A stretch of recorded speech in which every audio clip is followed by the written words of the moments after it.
ឥឡូវយើងបកលំហាត់យើងមកដល់ខ្ញុំដាក់លំហាត់ហើយអ្នកគ្នាមកទៅបាទដាក់លំហាត់មកអ្នកគ្នា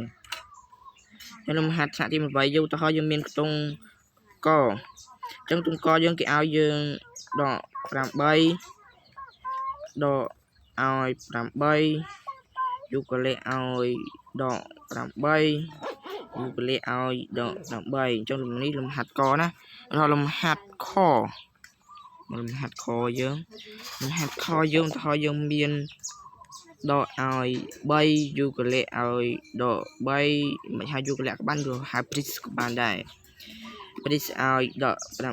8ព្រីសឲ្យដក3អញ្ចឹងមានន័យថានេះលាយកន្សាមគ្នាណាមាន3មាន8ហើយមើលលំហាត់គួរគេឲ្យយើងa គុណ a គុណ a គុណ a គុណ a គុណ a ស្មើប្រមាណ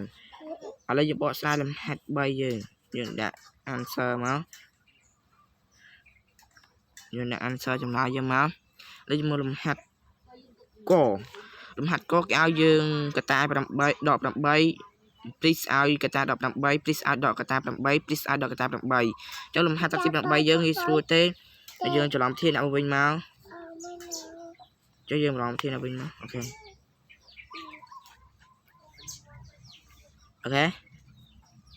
ចឹងយើងដល់ប្រធានយើងមកឥឡូវយើងមានប៉ុន្មាន4ចឹងយើង4កន្សាំយើងពលាតវាមកចុះយើងដាក់ប្រធានយើងដាក់ស្មើមក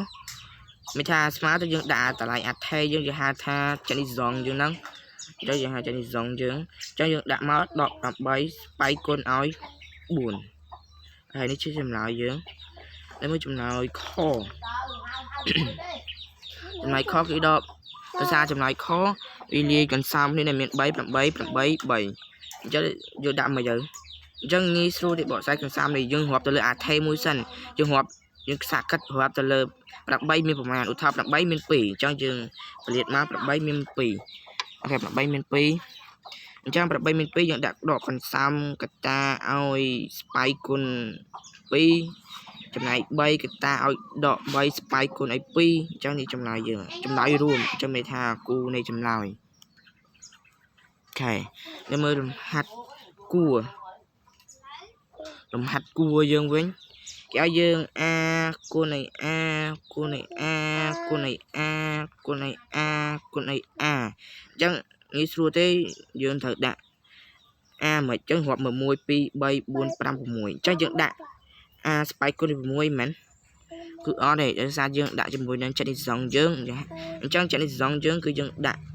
a ស្បៃគុណឲ្យ n វិញអញ្ចឹងដាក់ a ស្បៃគុណឲ្យ n ហេតុផលយើងដាក់ a ស្បៃគុណ n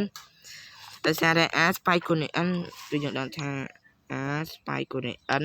គឺ a នេះគឺជាគោលអញ្ចឹង a ជាគោល n នេះគឺជាចនិធិសងអូខេអញ្ចឹងអាហ្នឹងគឺជា